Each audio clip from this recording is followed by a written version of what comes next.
किसी पाखंडी के चक्कर में नहीं पड़ेंगे।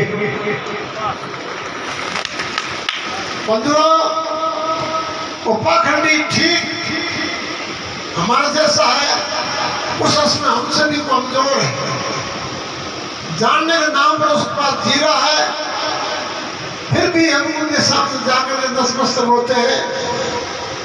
कई पाखंडियों को तो पीट पीट के निकाला है, कई पाखंडियों को जेल में दिया है, कई पाखंडी जेल में जाने के लिए तैयार है, कई पाखंडियों को जेल से छुड़ा के लिए आते हैं, क्योंकि उनके भगवान बहुत होते हैं। और हमारा गुरु जी है, इस प्रकार के संकट में पढ़ करके मैं आपको सही बात बताता हूँ। गुरु महाराज के चरणों में बैठा हूँ, गुरु महाराज के तट में बैठा हूँ। मेरी बात में मिलावट नहीं है, मेरी बात में धोखे करने वाली बात नहीं है। तो मैं कह रहा हूँ और जामो जी की ही बात मान देना और अपने जीवन को ठीक रखना और पाखंडियों को चक्कर छोड़ देना। मैं तो कहता हूँ कहीं भी ऐसी कोई स्थिति हो, साथी ठोकर के सामने आ जाना चाहिए कि हमारी समाज में पाखंडी चलन देंगे।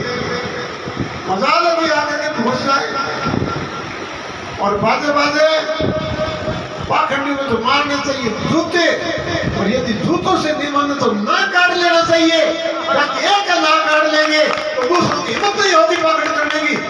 पाखंड करने से हाल होता है और बहुत बुरा हाल है।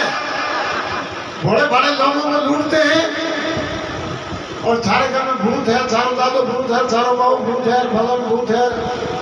एक दिन टेलीविजन पर बात चल रही थी, कोई पाखंडी कह रहा मेरे पास 60,000 भूत है, मैं किसी को भी लगा करके बर्बाद कर देता हूँ। मैंने इसका गला काट देना चाहिए। 60,000 भूत लेकर के लोगों को परेशान करा, मैं किसी को बर्बाद कर सकता हूँ? अरे तुम भूतों से लोगों को बर्बाद करता है, सीमा की रिकॉर्डिंग कर लेना, सेना की जरूरत नहीं पड़ेगी, उग्रवादी घुसपैठ नहीं करेंगे, वहां जाकर रहते तेरे पास है। तो ये सब बेईमानी है, सब ठगी है, सब धूर्त लोग हैं, सब बेईमान लोग हैं।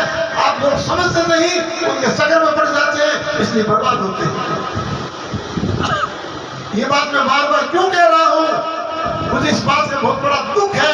देखते हैं उन लोगों को, बड़ा दुख होता है। जामो जी का चेले, विश्व समाज इतना पवित्र, विश्व में एक नंबर का समाज, इनके सामने घुटने टेके बैठे, क्या लेना चाहते हैं इनसे? इसलिए इतने लोग आए हैं। सभी से मेरा निवेदन है कि आप लोग विचार करेंगे, चिंतन करेंगे, इस पर मंथन करेंगे और हमारा अंदर ये कमी क्यों आई, दुख क्या है, दुख दूर करने के उनके पास जाते हैं। वो हमसे क्या गुजरा है, वो हमारा दुख दूर कैसे कर देगा, ये विचार तो करो कम से कम। हमारे पास जामो जी का खजाना है, जामो जी की शक्ति हमारे पास है।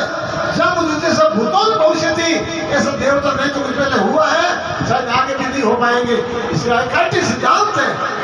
विश्व में बड़े बड़े महापुरुष हुए हैं, लेकिन सब महापुरुषों की तुलना की जाए, उन तुलना में जामो जी का सिद्धांत सर्वोपरि है। इसलिए आप कंगाल नहीं है, आपके पास जामो जी की धरोहर है।